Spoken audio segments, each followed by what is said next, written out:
Welcome to Evangelical-ish, where we discuss the good, the bad, and the ugly of the American Evangelical Church, deconstruction, faith, and God's love through it all. Join us for these episodes live on our Evangelical-ish YouTube page on Wednesdays at 9 p.m. Eastern, 8 Central, and 6 o'clock Pacific. Let's journey together.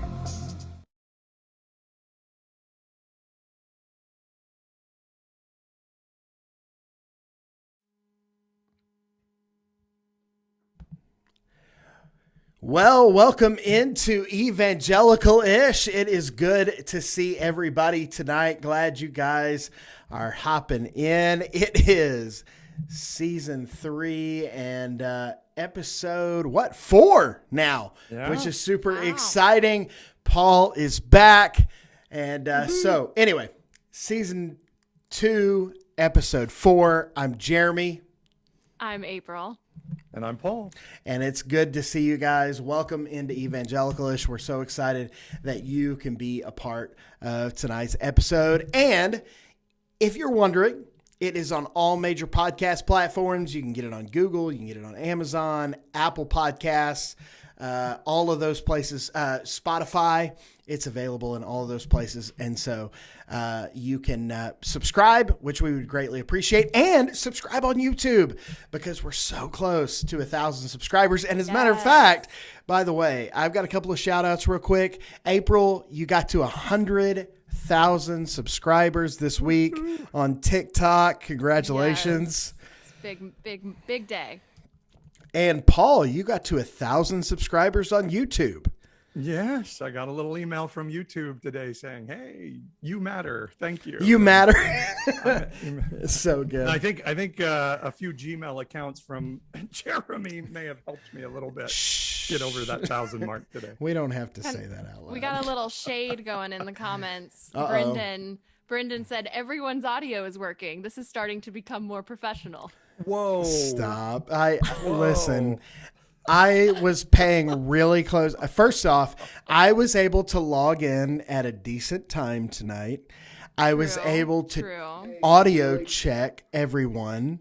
And then I was able to translate that into what you are receiving on the live end. So you're welcome. Thank you. We're very thankful for all that you do for us. I should really not just wear my whistle. I just realized I'm still wearing my whistle from practice today, so I should probably.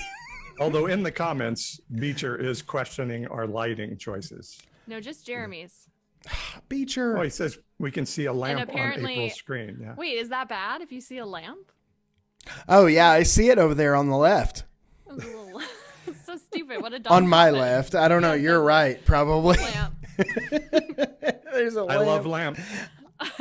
Yeah. Classic.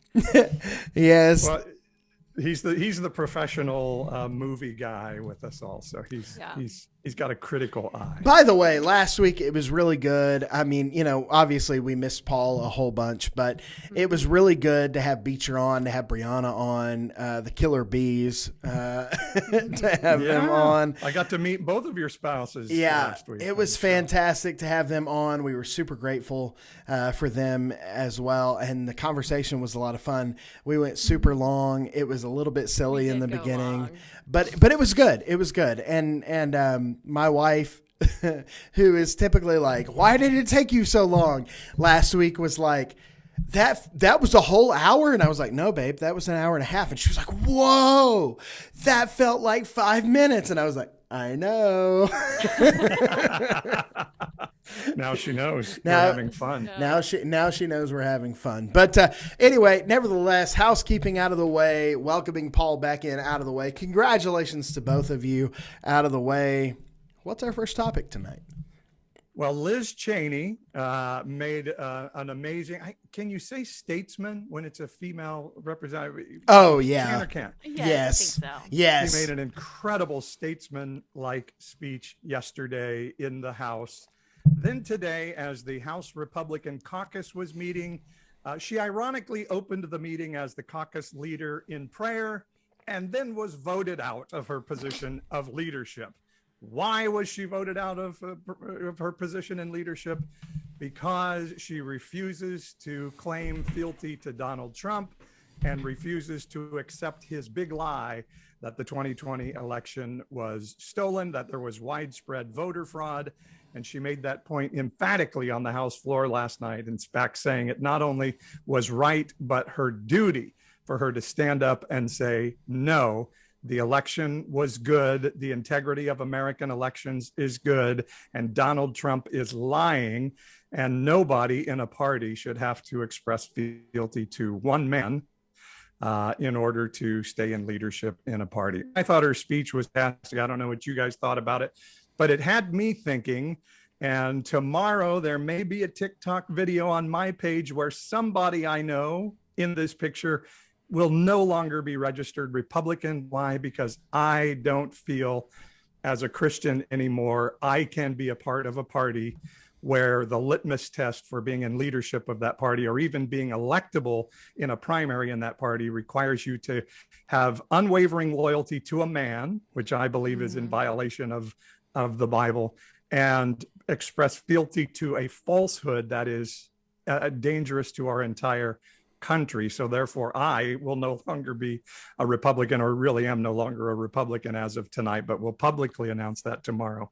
How are you guys feeling? I know, April, you have a long history in the Republican Party. Jeremy, you've been around Republican politics and Christian Republican politics for a long time.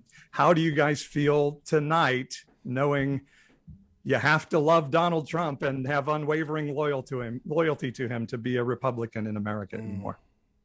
Well, first of all, congratulations for no longer being a Republican. I think that's amazing. That's so good. I was trying to change it from the inside out, but I just can't stay inside. No, you just had to leave. Sometimes you just got to walk away. That's real good.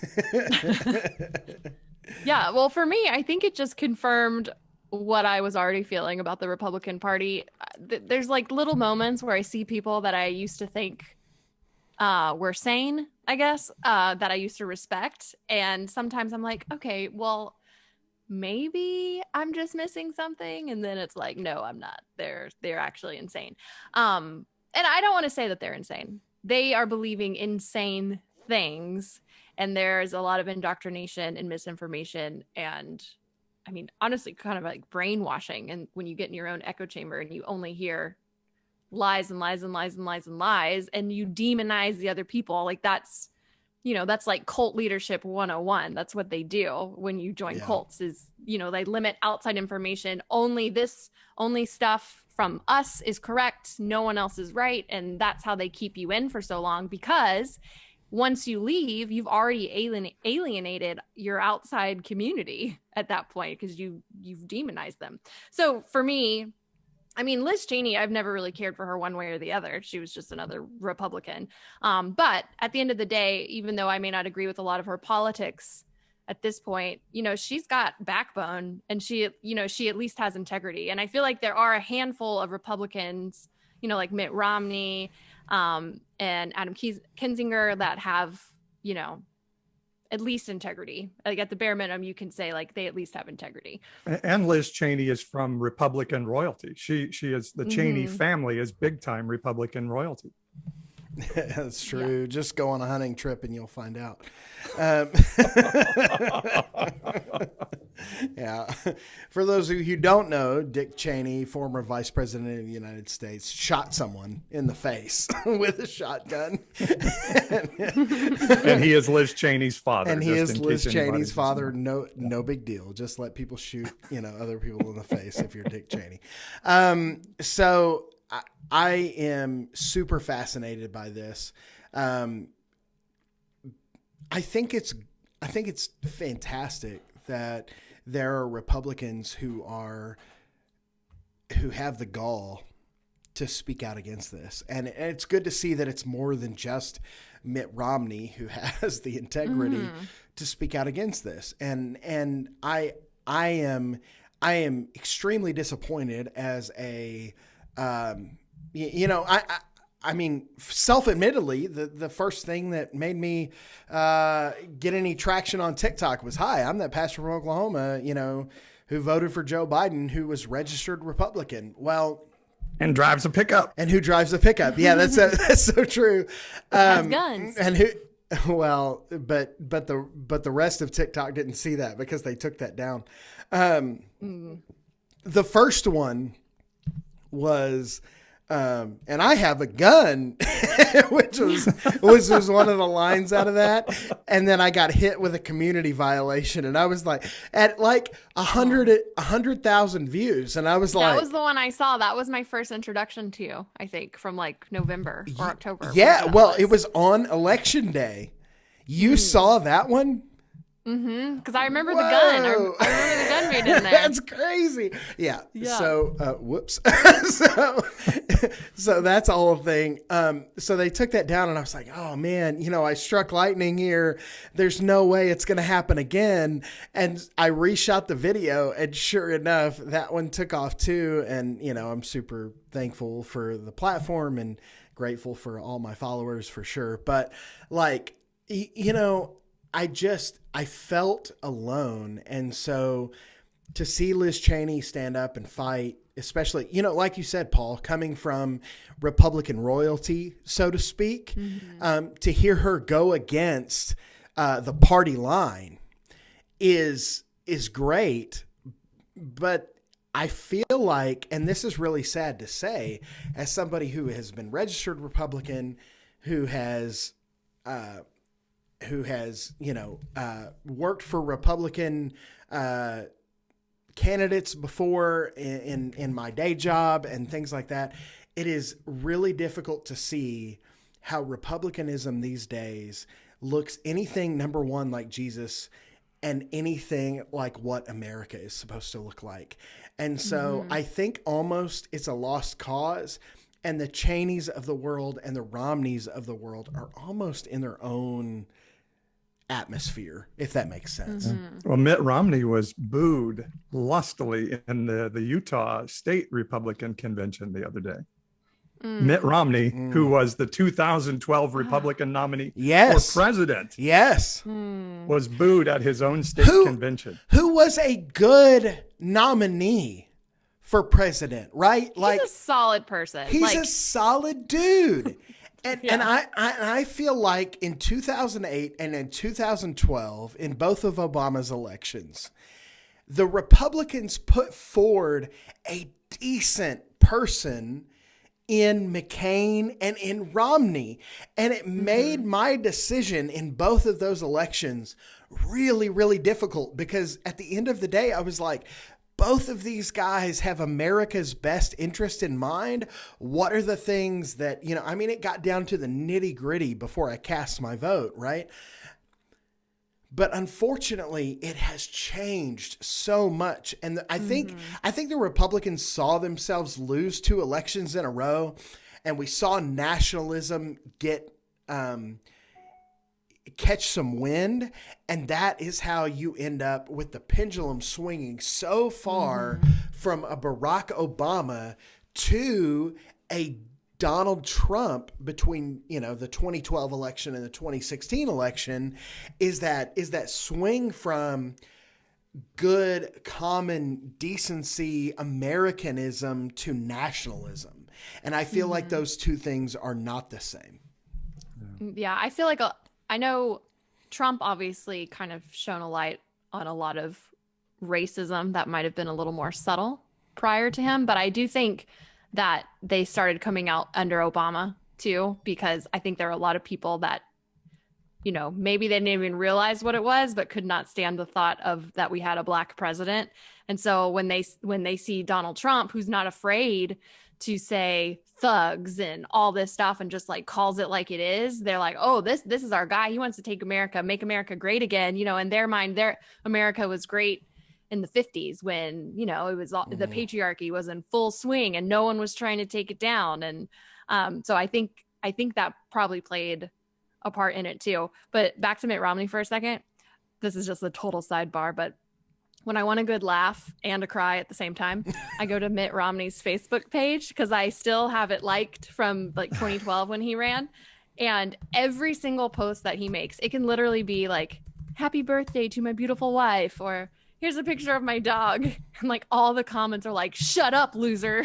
Like, it's like, oh, I've even seen like my own family members that'll just comment and be like, you're an idiot. Like they hate him. And it doesn't matter what he says. They are just so mean. Have you seen the documentary he did that's on Netflix called Mitt? Mitt, yeah. Mm-mm. It is fascinating. And you get this entire behind the scenes look at both presidential runs that he made, both in 2008 and then obviously in 2012 when he became the party nominee and ran against incumbent Barack Obama. You get this like super in-depth look, and the dude is just solid. He cares passionately about his family. He, I mean, even at one point he was like, sorry guys, that's my phone. No, you're good. He was like, if I run and I lose, like I'll just always be looked at as a loser. And people were, his family was around him like, no, you got to do it. You got to do it. Which, I mean, but who knew that he was going to come out on the other side of that, become the senator of, one of Utah's senators, and then be a voice of reason within the chaos. And unfortunately, and kind of circling back to Liz Cheney and as well as Mitt Romney, the Republican Party has quit listening to reason. They've quit listening to common sense. And just like I said a couple of weeks ago, it's not that I have moved so much. It's that the right has ran and sprinted away from me. And go ahead, April. Oh, I was just going to say, do you guys remember the thing that took Romney down in 2012 too? He made that one comment, the 47% 47%, comment. yeah. Right. Well, I don't remember what it was. He says like 47% like were uneducated or would be unwilling, like he couldn't talk. That they would vote for Barack Obama no matter what because of the social programs that the government offered them and the finances that the government offered them. Right. So not a cool thing to say, whatever. No. Right. Yeah, not cool. But think about that. Like he was either head to head or even leading in some polls. And then he made that comment and that just like sunk him in the polls. And then you look at Trump, who said that and way worse and said it 100,000 times, and no one batted an eye with Trump. And if anything, it just empowered him more and gave him more of a stronger fan base. And I feel like that right there just shows you how far we've come, where Romney could make a comment like that, which not good, and that completely ruin his run. And then you have Trump, I think Trump said it best. He could stand on Fifth Avenue and shoot someone and he wouldn't lose followers. And I think he has proven that is true. Well, but I mean, like 3 weeks before the election is when the Access Hollywood tapes came out. And it was about the same time frame as the 47% comment. Because Romney had to answer for that in like the second or third debate, which was super late in the election process, which had gone all summer, all fall, and then worked its way into November, just like all elections do in our modern democracy. But Trump weathered the Access Hollywood tapes like no problem. Yeah, but you know how he did insane. that. I mean, Jerry Falwell Jr. stood up for him. And then other pastors joined and stood up for Trump. Yeah, things have turned out real well for Jerry Falwell Jr. Exactly. And there are those that say wonder. Trump had dirt on Falwell and got him to be in his corner. But anyway, that would be conspiracy theory. What's ironic for me in this is I have so many friends who truly believe that if you are a Christian, you must vote Republican. Like it is a given that they just don't understand how you can be a Christian and a Democrat, which is a question I asked a friend of mine years ago. How can you be a Democrat and a Christian? But then when I look at what the Republican Party not only is now, but now if you really study their history and during the Nixon years, making a decision of like after Goldwater, they were thinking, well, maybe we need to do more to reach out to people of color, to African Americans. But during the Nixon administration saying, no, let's go the other direction. and let's just go after white racist people so we can win in the South. And Reagan called it the Southern strategy. And the first Bush president used the Willie Horton black guy raping a white woman commercial to scare people. And the Republican Party became, through the 80s into the culture wars of the 90s, this white grievance party. And it's just at a place now where my eyes have been opened to say, as a Christian, can I say, well, it's about policy, and turn a blind eye to all of this other stuff, the nationalism and the dog whistle, almost overt racism, if not at least covert racism, and still say, Christ would be happy with how I'm voting here. And I'm not saying you're not Christian if you're voting Republican, but I think Republicans need to think strongly. Christians need to think strongly. Am I okay voting Republican? And certainly, is the Republican Party the Christian party in America? Yeah, I think that's the biggest problem with the modern Republicans, the extreme ones, which it's sadly, it seems like the mainstream is extreme now in the Republican Party. But with this vote, the Republican Party is, the extreme is ruling the party now. Right. So, I mean, one, I don't know how they can sustain for much longer, because all three of us were Republican. Yes. You know, Paul, up until today. Jeremy, I think you're still technically registered Republican. Technically, I am. Right? Now, right. I mean, obviously, since my wife and I moved at the beginning of the year, well, in February, when I go, because California is different from Oklahoma. So when I have my appointment to go change my driver's license, I will be handed an opportunity to change my voter registration, or at least anything on my voter registration, which it means my address, my affiliation, all of those things. So all of those things will change at the same time. And so when I go to do that at the tag agency or the DMV, that will be changing as well. Yeah. So you can't do that online in Oklahoma. Huh? Not online in Oklahoma. Online today. No, you have to physically go. I feel like southern states are just behind the times in a lot of ways. Imagine that.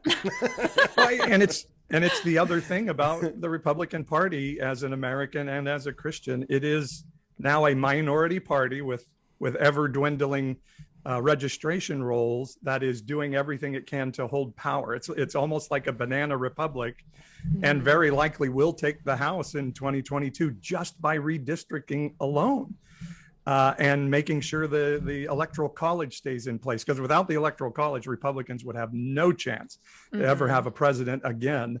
And so gaming the system to keep this minority party in power is kind of the name of the game for them right now. Is it true that you guys, and by you guys, I mean California, is it true that California will lose? We're losing one seat, in one electoral Just vote. one? Just one. Okay. So I knew they were redivvying House seats with the new census, but I didn't know how that would play out for you. Yeah, well, California is losing one. Texas is gaining two. Texas got the most of anybody, getting two. I think New York's losing one, and some other things like that.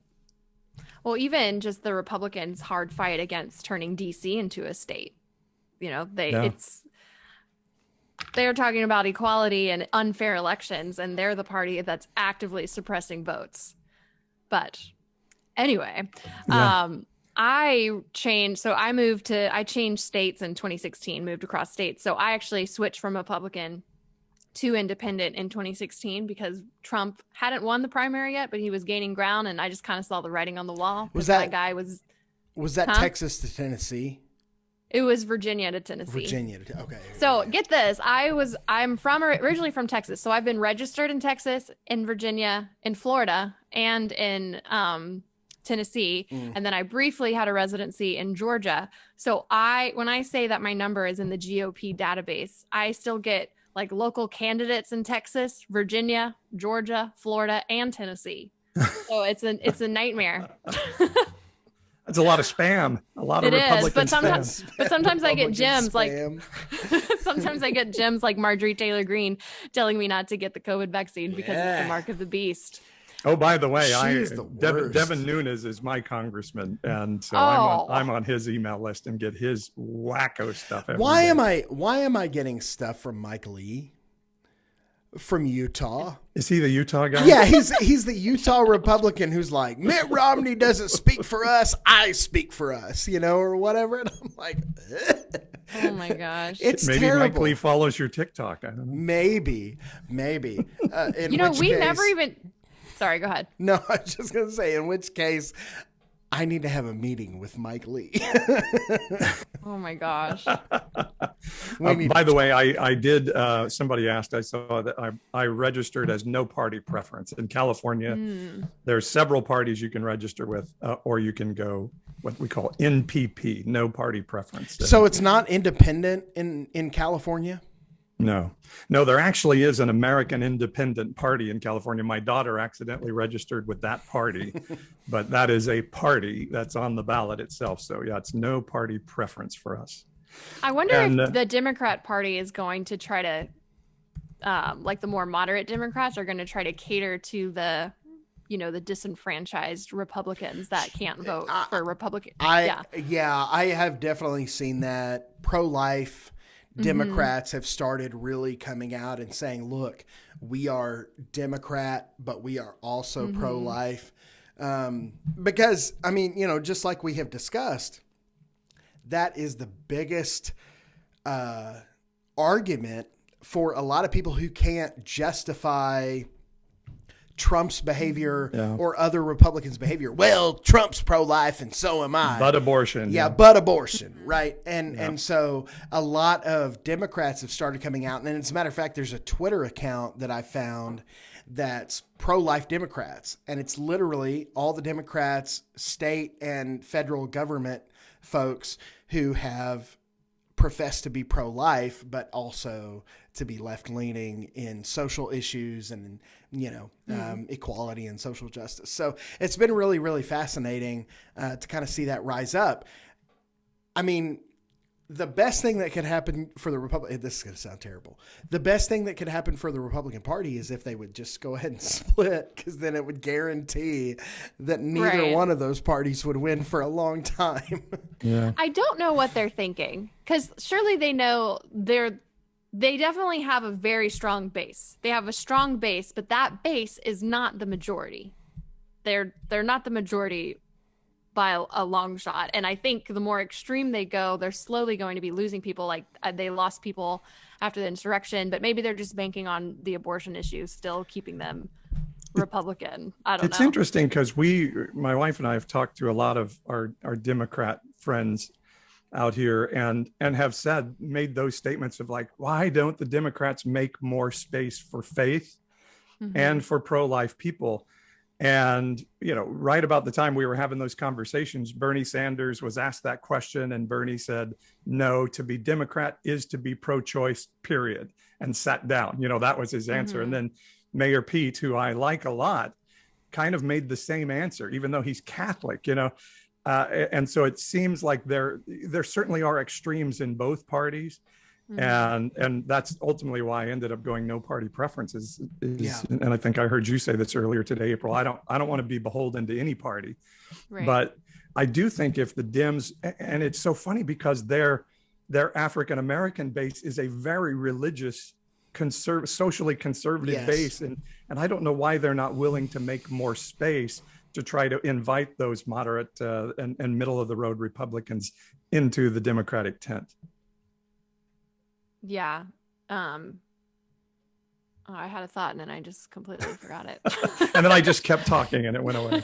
So Joel in the chat says, when Democrats say that abortion should be legal, safe, and rare, they mean it. Republicans just act to make it hard for poor people. And I think there's a lot of validity to that statement. And it's something that we've talked about before. Republicans have sought to illegalize abortion, and I have been on record as saying that is insane.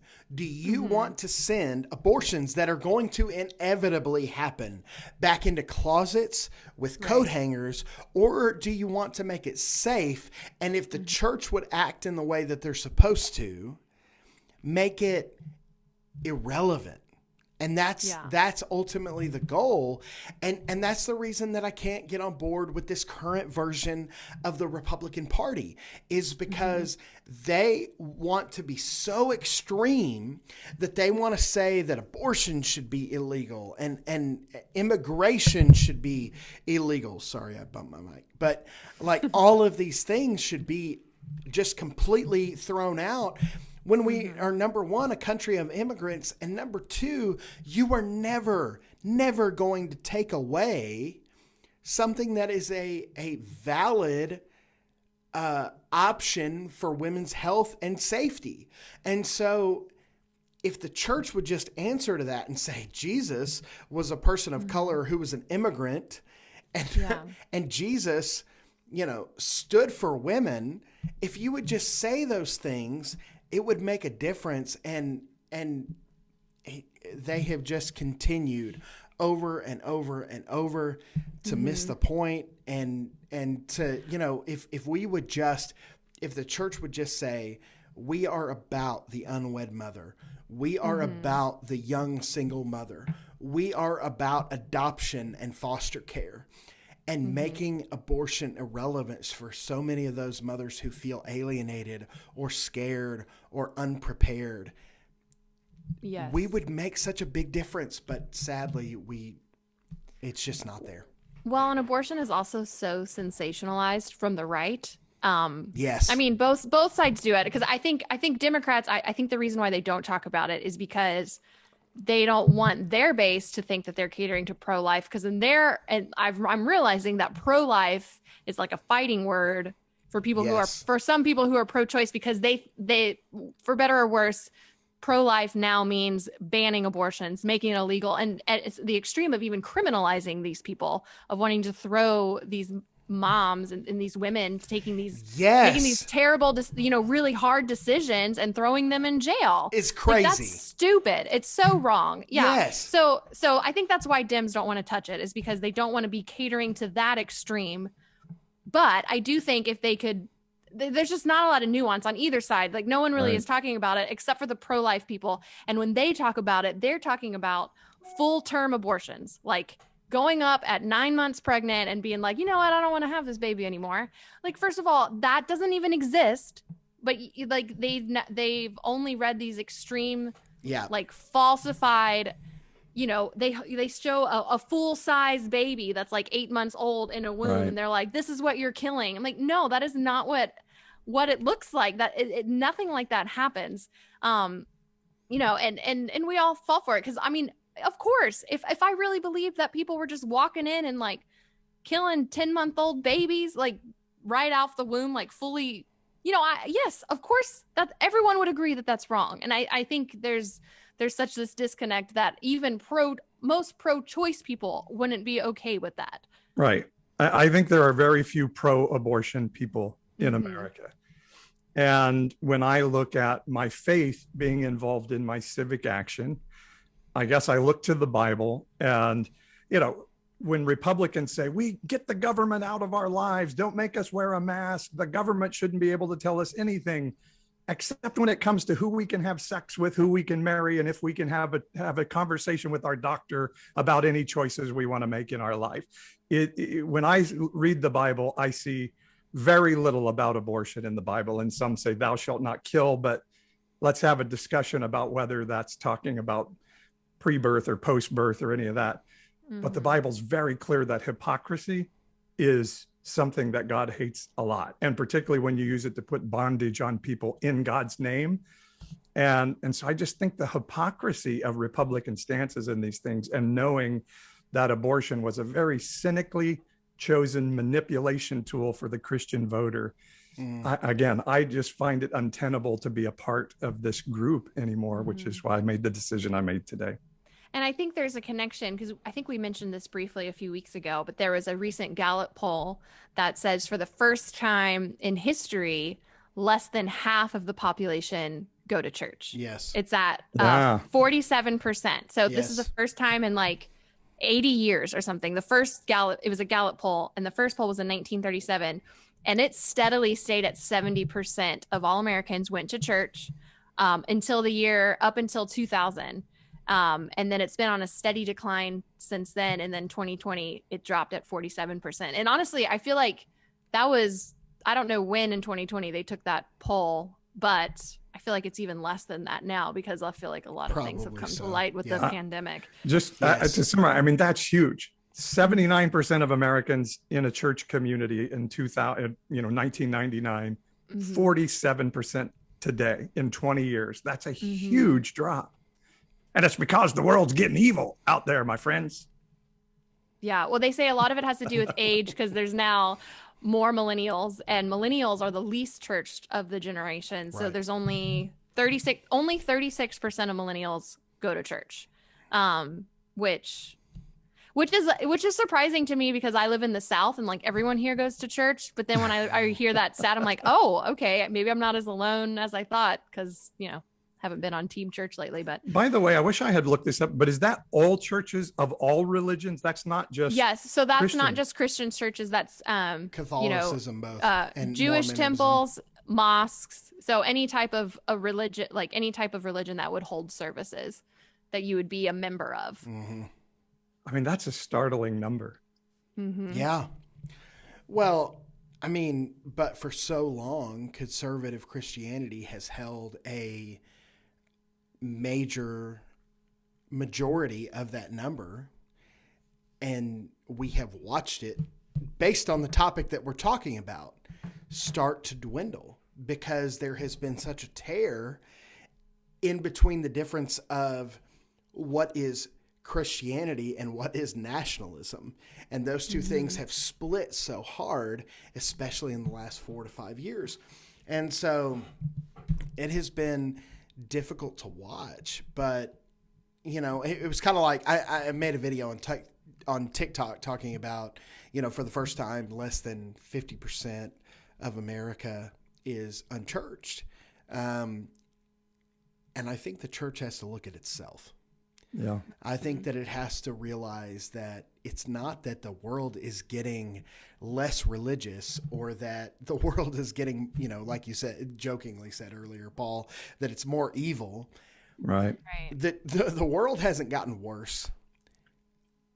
I think that the church has gotten worse, and that the church has to answer for the fact that they have obviously disenfranchised people groups and races and so many other folks outside of their fellowship, and they have shoved them out and said, you're not welcome here. And the church has to answer for that. I think a lot of it has to do with too is we have access to all the information in the world. Like, we're more educated than we've ever been. If people can learn what they want to learn, to a fault, because there's obviously a lot of conspiracies out there too. But like I've only learned in the last few years just how awful the church has been in regards to racism and in supporting slavery, and just the history of nationalism, even within the church.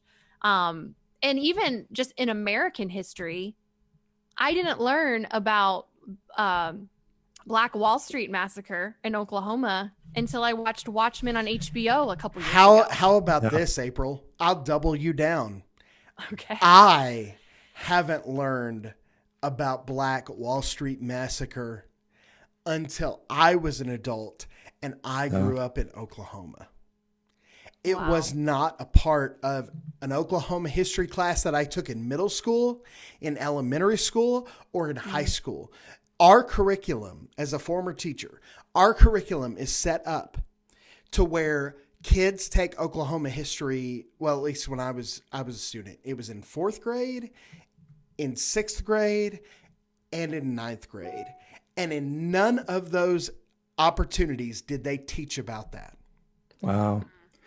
So some of the comments, Joel is saying people aren't leaving the church because they reject Jesus. It's because they see that the church has rejected Jesus. Woof. Danny says, I have said out loud in my home church, and that's why people don't want to be here when I hear something cringy. Fair. I saw a friend of mine who may or may not be a prophet, but he plays one on social media. And he's been one of those guys that's saying Trump's going to win the election. And then Trump's going to be given the election on November 20th. Oh, January 6th, he's going to get January 20th, March. The date keeps moving. And I saw this week he posted, I didn't get it wrong when I said Trump was going to win the election.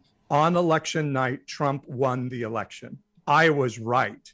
Trump did win the election. Then it was stolen. That doesn't make me a false prophet. And when we're willing to say and believe and do things like that, when we say then Jesus is important and here's an amazing story, who would listen to us?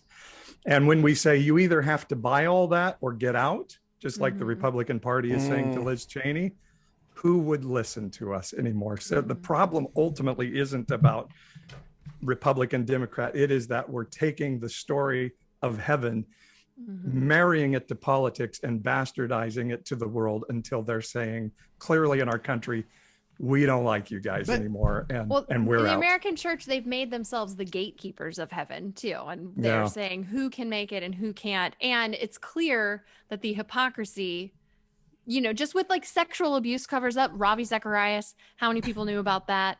Josh Duggar, we haven't even talked about him. God.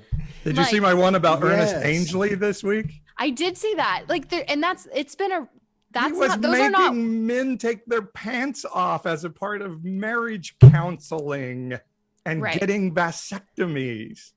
Gosh, that's so cringe. The church fosters environments where predators can thrive, and the church covers up for it because they don't want to make the church look bad. Well, I mean, and then we blame them for leaving the church. We call them evil and sinful and hurt.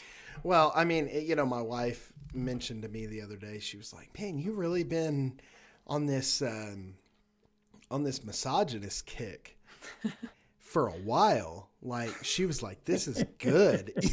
Like she was super excited about it. And I'm like, man, the church for so long has disenfranchised and minimalized women. And you look at this, like April, you mentioned earlier, the Josh Duggar thing.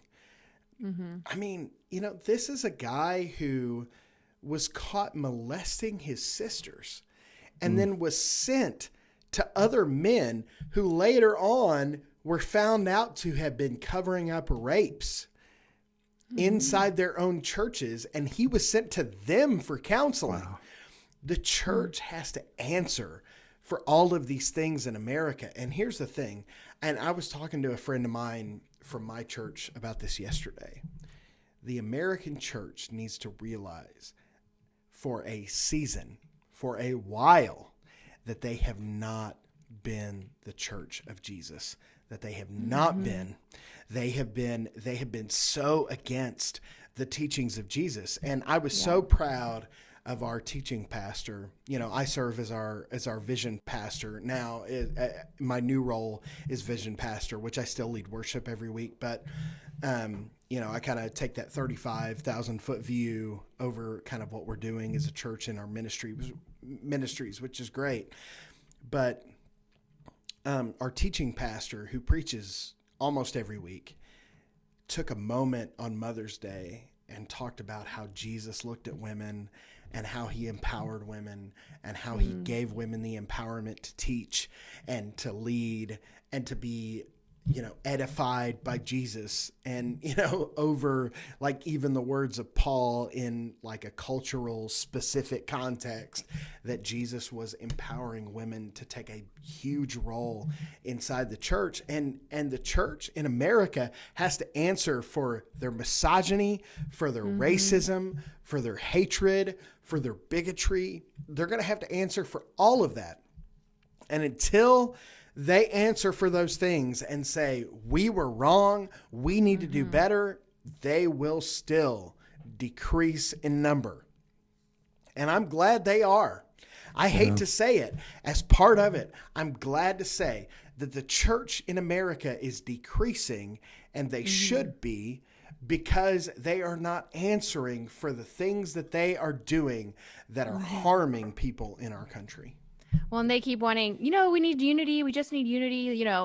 I get called all the time, like, you're just causing division. Don't cause division. We need unity. Like, I can't unify with something that hasn't been held accountable, that is still causing harm, because you have to be able to, one, you have to expose what's been going on. Two, you have to acknowledge it. The party has to acknowledge it and say, yes, this happened. We apologize and we're sorry.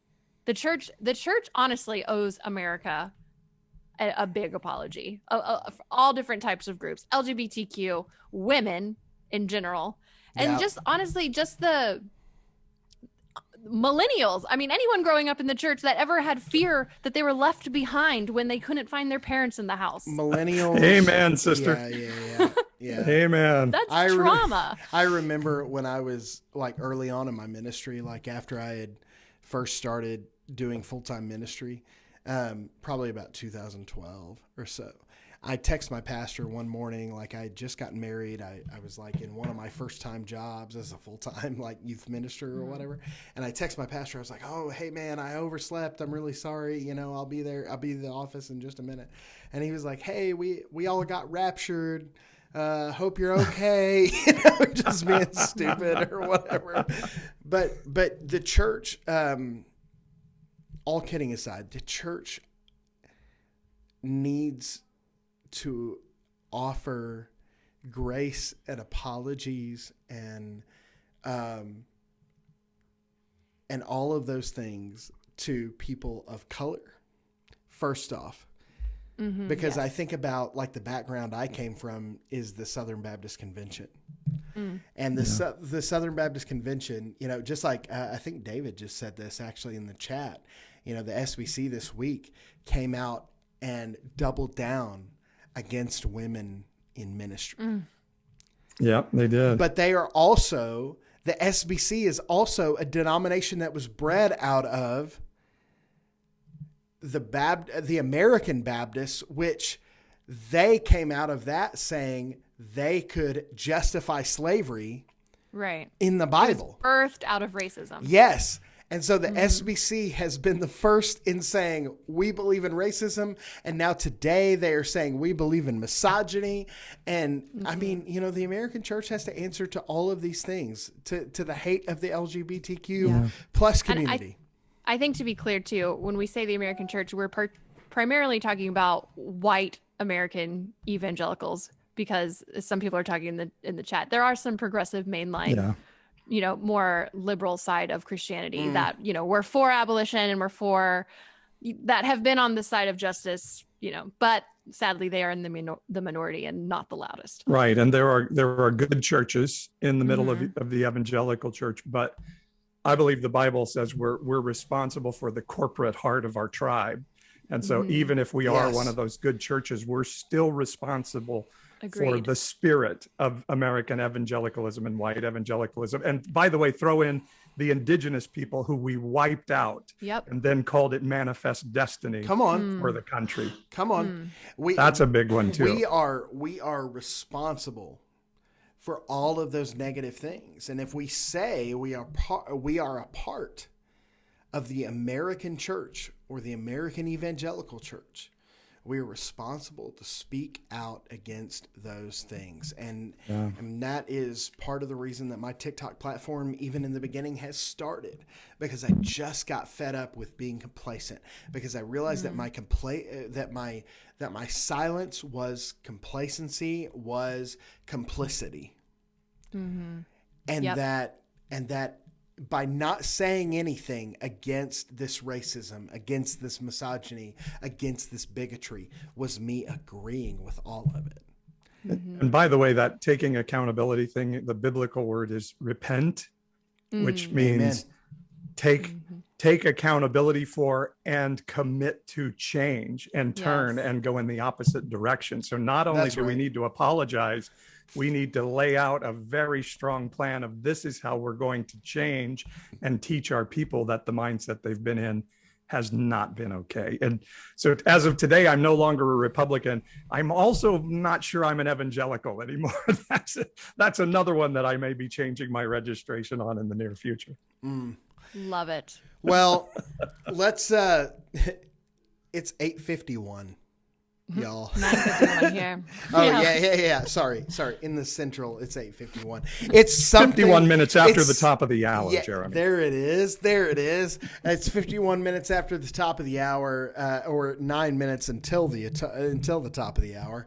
Yes. And so let's run to a quick mid-roll. On the other side, we're going to talk about. Let's combine. This week, it's my favorite segment of the week, but let's combine our crazy hate comment of the week into one, because we all caught flack on one comment. And so let's take it all. Obviously our first segment ran a decent amount of time. So let's roll our hate segment of the week into one segment. And, we definitely all caught a pretty crazy comment here a couple of weeks ago on the Evangelicalish page. We're going to discuss that here coming up on the other side. You are listening to Evangelicalish right here on the Evangelicalish YouTube page and the podcast platform. We will be right back on the other side. Are you loving Evangelicalish? Follow us to catch all the latest content and encouragement. You can check us out on TikTok by following @Evangelicalish, or subscribe on YouTube by searching Evangelicalish. That's Evangelical with an ISH. And don't forget to catch our live streams each and every single Wednesday night on YouTube at 9 Eastern, 8 Central, and 6 Pacific. And now, back to the Evangelicalish podcast.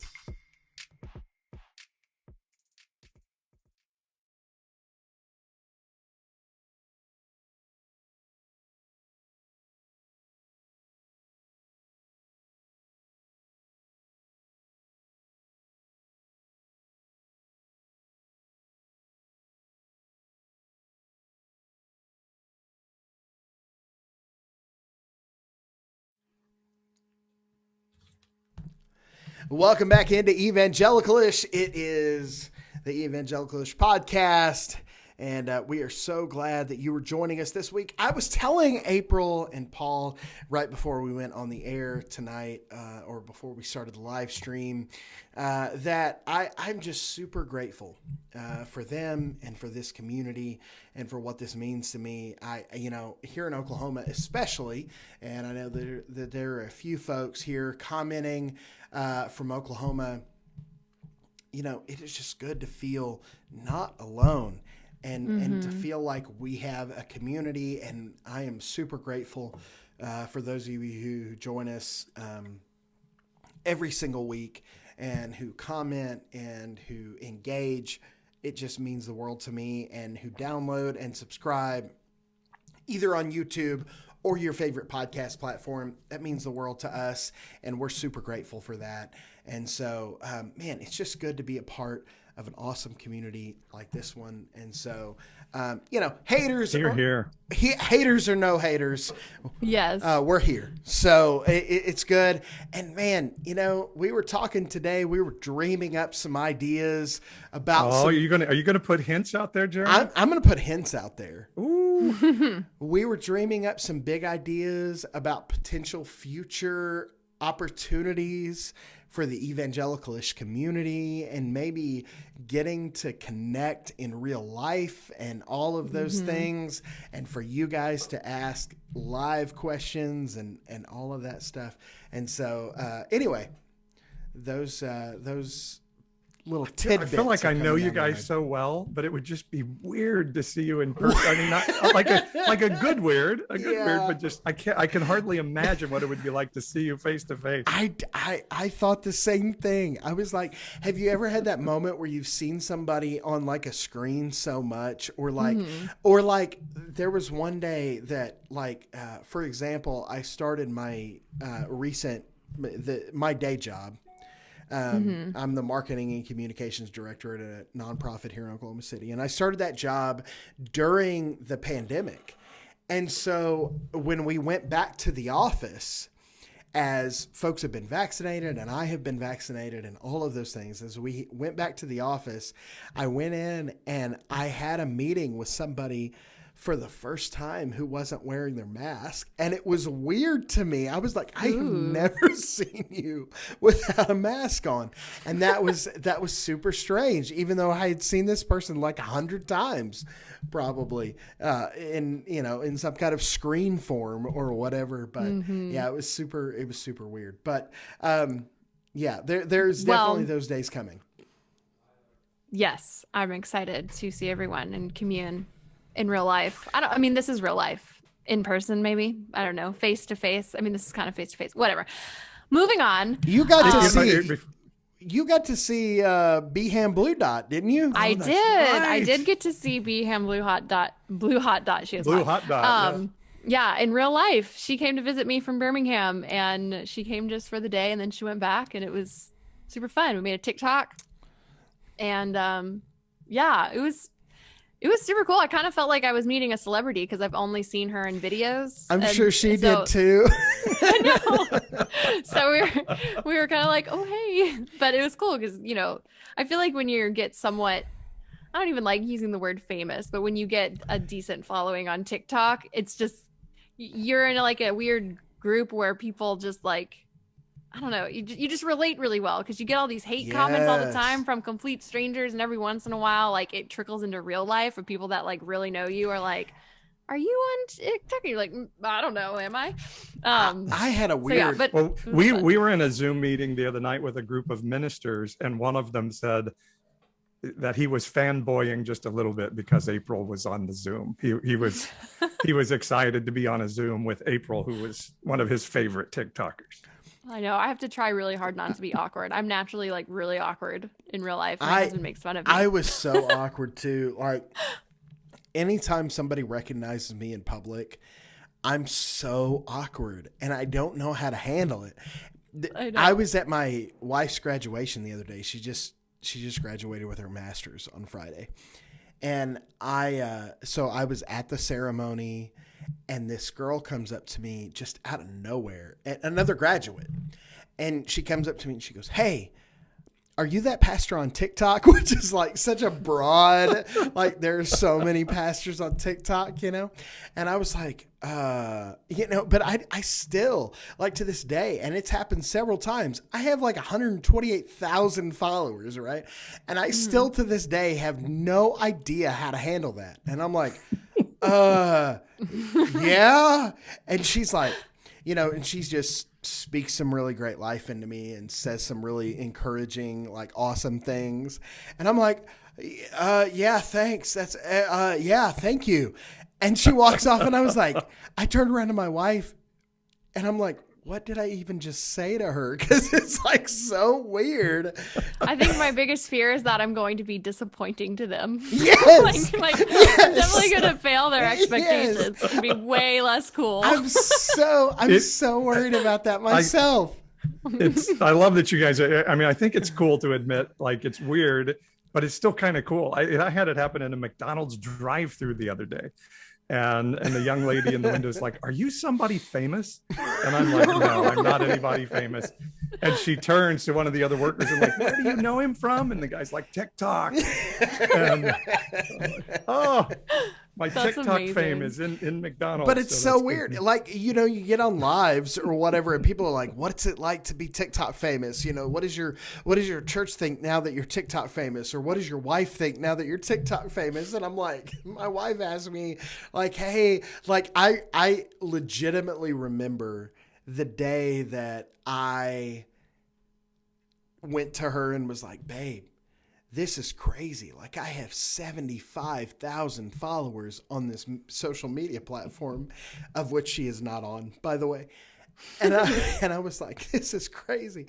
And she literally, like, this is not a joke. This is not hyperbole. This is nothing. She looked at me and she was, "Oh, babe, that's so great. Did you do the dishes?" Like legit was just concerned. Did you load the dishwasher? Like that was all she cared about.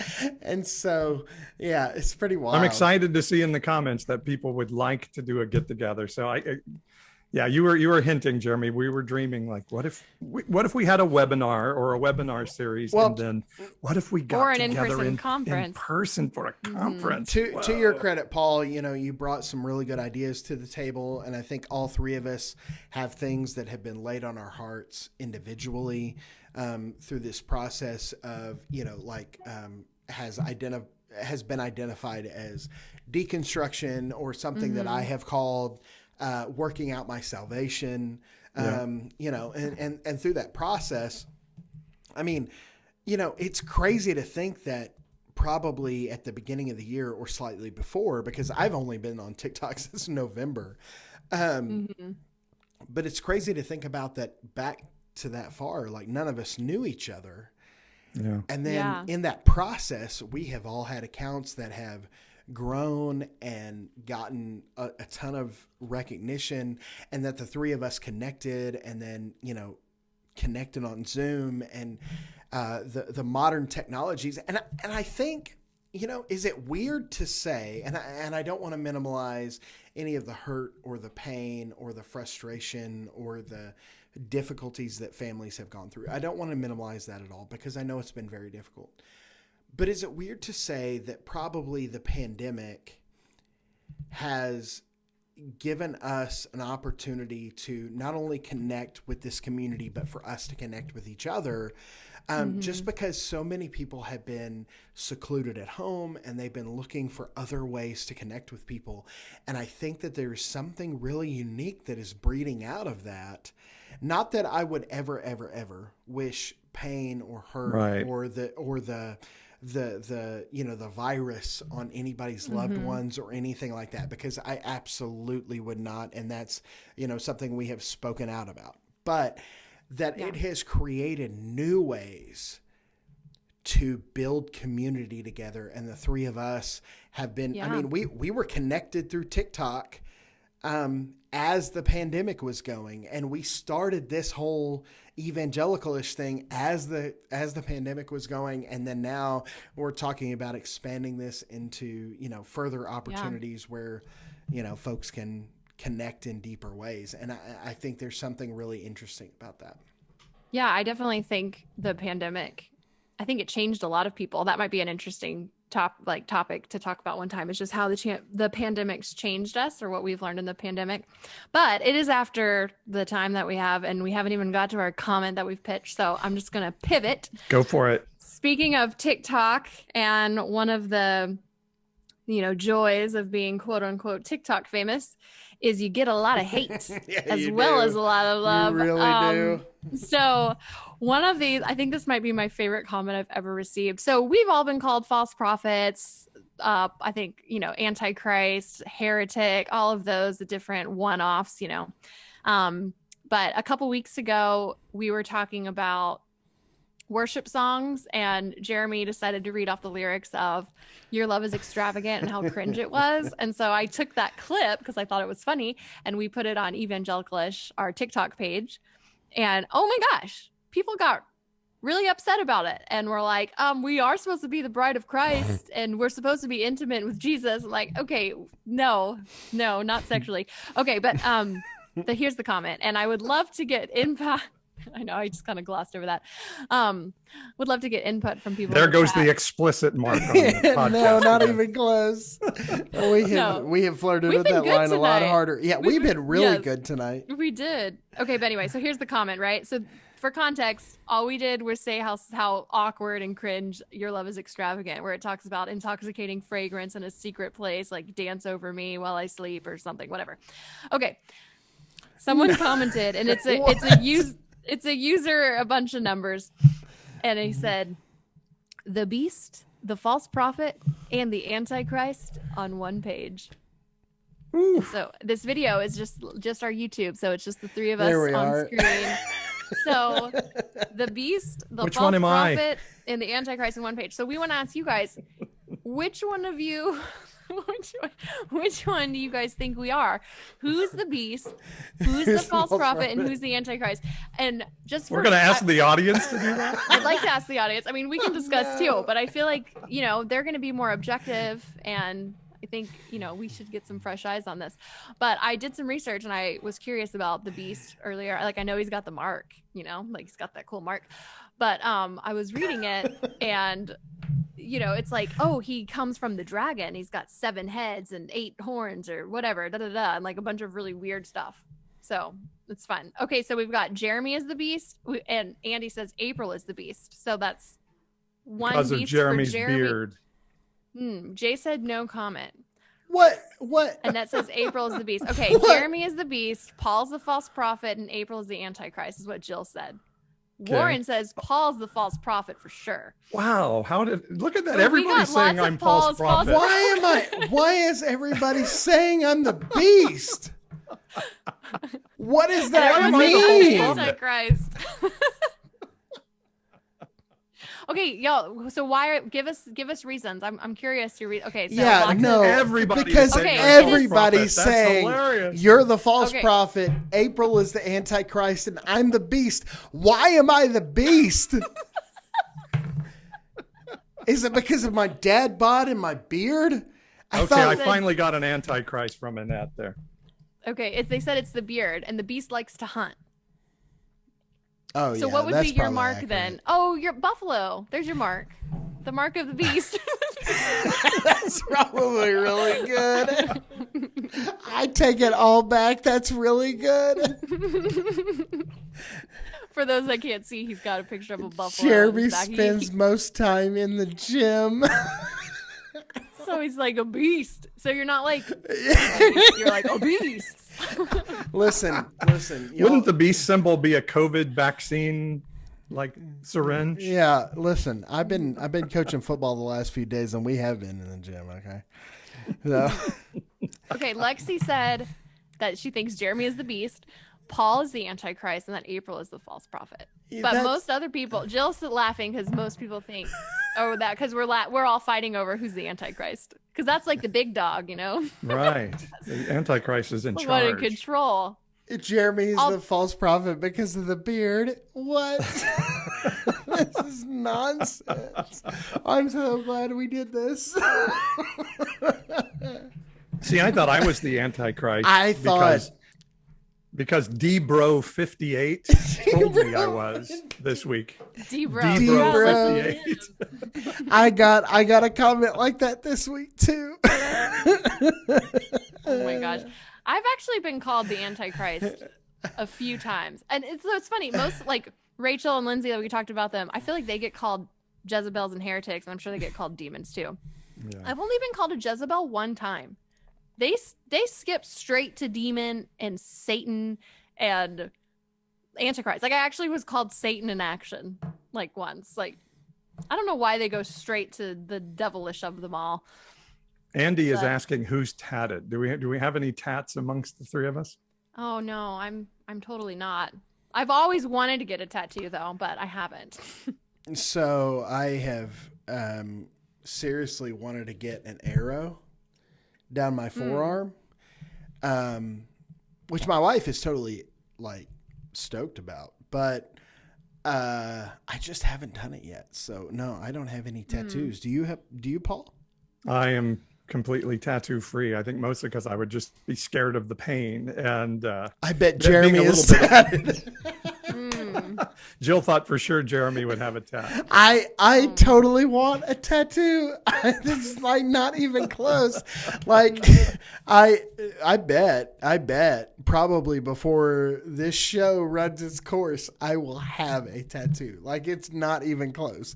Like I will get an arrow tattoo because it's interesting because I'm a little bit older than you guys, so it's a little bit of a generational thing, and I just couldn't get the tattoo thing, and then one day I saw a young woman and she had the sleeve, and she started explaining her life story in the sleeve on her arm, and it just, the light went on, and I was like, you know what, that's beautiful, that's really cool. And so now I'm a big fan. I'm a big fan. Back to the chat real quick. I've seen several people say that I'm the Antichrist because of my ladybug hat. Jeremy was a guest for my tattoo as well. I am so getting a tattoo. Like it's not even Yes, I am absolutely getting a tattoo. Like I have been considering one for a hot minute, and like I'm definitely getting an arrow. Like it's gonna happen. Like you're gonna see an arrow. Nice. Oh man, Andy's leaving now. Said no tattoos. Gotta go. We're too lame for him now. That's what he said. Yeah. Yeah, I think he was being jokey. Lexi said that I can't be the Antichrist because I'm a woman. But wouldn't it the exact opposite of Christ be a woman? If it's like anti everything of Christ, Christ was a male, so female woman. Let's burst that glass ceiling and let you be the Antichrist, April. Lexi said, let's get a group tattoo. Oh, we can do that on our We conference. should do that. No, we have to do it before the conference so we can all show up to the conference with it. Or we could say, if we get this many people signed up for the conference, we will all get a tattoo. Oh, I'm in on that. There we go. Ooh. There we go. Incentive. And we'll call it Jeremy's tattoo, so we could all call it the Mark of the Beast. Jay. All right, Jeremy is the beast. You guys are jerks. Okay, I think it's a toss-up though between me and Paul on the Antichrist, so we need a tiebreaker. No, I mean April, you're the Antichrist. I got a lot of false prophets there, and April, you have the crown. The red hair. It's some demonic. pointed to the red hair and some pointed to the red crown. This that you is wear on a so regular funny basis. that people are like so active in the comments. Like I just cannot even. People are like, Jeremy's got a tattoo for sure. Yeah. I like this. Liv says that's a very youth pastor incentive. Like if we raise enough money, you'll be able to get the youth pastor in the dunk tank. I have done that before. Oh my gosh, I could totally I see hate it. to say that, but like in my more conservative days, I've been like, "Hey guys," like because one of our so I hate to even say this. So our youth pastor logo or our youth ministry logo was like a super cool phoenix that was made out of like geometric like shapes, like triangles or whatever. And it was a great look that one of our church members had designed. And I was like, hey guys, if we get, X amount of students here on a Wednesday night, I'll get that as a tattoo. It must not have worked. It was so close. Beecher says that we need Antichrist, Beast, and False Prophet tattoos. Annie Imagine says, explaining those. That would be so funny. Oh, my and they say, gosh. Paul, you're the false prophet because you have the most shadow bands. the most shadow bands. Thank you. That's Annie. probably accurate. Why am I the beast? Just because of the beard? Like, is that a thing? You've been going pretty hard against the misogynist, like beast mode. Beast mode, baby. Beast mode. I don't know. Okay. I don't know why I'm the Antichrist though. I don't know. I really make people mad. They really don't like me. And That's usually it. It's usually on like the dumbest ones. Like I'm just being goofy and funny. Like I really piss people off. These comments are so good. You guys are awesome. These are great. Yeah. This. We've got to have a conference just to meet all these people in person. I know. That would be great. Yes, for sure. Well, I think so we'll land there. Antichrist, April, beast mode, Jeremy, and false We've prophet. got to make a TikTok about it so we can actually reply to that comment because it's going to be gold. Love it. Love it. We really do need to make a TikTok about that because that is super funny. We need to respond to that comment directly and then do those different. I'm nervous to respond to it though because I don't want them Why? to delete it. But I don't want them to delete the comment until we can reply to it. I'm being selfish about it, and then we can reply. I'm sure they'll delete it as soon as we make the video because they always delete it because then everyone goes and comments and like, "Oh, you're an idiot," but That's my Aren't you favorite thinking- thing. So the worst thing I've ever experienced on TikTok was I responded to a comment. So my biggest video on my channel is one where I was like talking about Kamala Harris as, a history setter or whatever. And I was like, this guy commented or this lady commented and was like, well, did you forget about who ran with, oh my gosh, I just forgot. Ferraro? No. Sarah Palin. Sarah Palin. Did you forget about Sarah Palin? Because she also ran for vice president. And so I replied to that comment and I was like, you know what the difference is between Kamala Harris and Sarah Palin is Kamala Harris won. like she's the actual first female vice president. Yes, exactly. And so I did a video like that. And people like jumped on this person like super hardcore to the point where this person was like commenting back to haters and was like, I don't know how to delete my comment. Will you guys help me delete my comment? And they were like, heck no. And they just kept like piling on. And so finally she just deleted her whole account. I felt so bad. Oh my gosh. Yikes. Do you guys answer all of those when people come with those angry comments? No. Every once in a while, if they're like stupid, like if it's like so low hanging fruit that I'm like, I sometimes I can't control myself. I try not to, but I find it. Kamala Harris also has a functioning brain. Ooh. I was going to say Kamala Harris won and Sarah Palin had a movie made about how dumb she was. I'm not saying that as women are dumb. I'm saying that as Sarah Palin, as a human being, lacks some of the faculties of some of the rest here's of humanity. a fun quick story. I actually switched my plan from doing pre-law to doing journalism in grad school because of Sarah Palin. Because she was a governor and she only had a journalism degree. And I was like, journalism is way easier than doing law. And I didn't want to practice law anyway. I just wanted to go into politics. So I have a master's in journalism because of Sarah Palin. Cool. Well, somebody's got to be inspired by something. Yep. And now she cray. Well, good show today, guys. Yeah. Lots of fun. All right, I'm gonna have to. I can see Russia from my house. I'm gonna have to run and take care of some kid things. Anyway, it's been a ton of fun. So we should do this again next week. Let's do it. Yes, let's do it again next week. All right, thank you so much for tuning in to Evangelicalish. For Paul and April, I'm Jeremy. Thank you so much for tuning in. We will see you guys next week. That was season 2, episode 4. And we will be back next week with more Evangelicalish. We love you guys. For, what is that? Oh my God. Somebody send that to me. April, send that to me. For Paul and April, I'm Jeremy. Love God and people passionately, no strings attached. We will be back next week. We love you guys.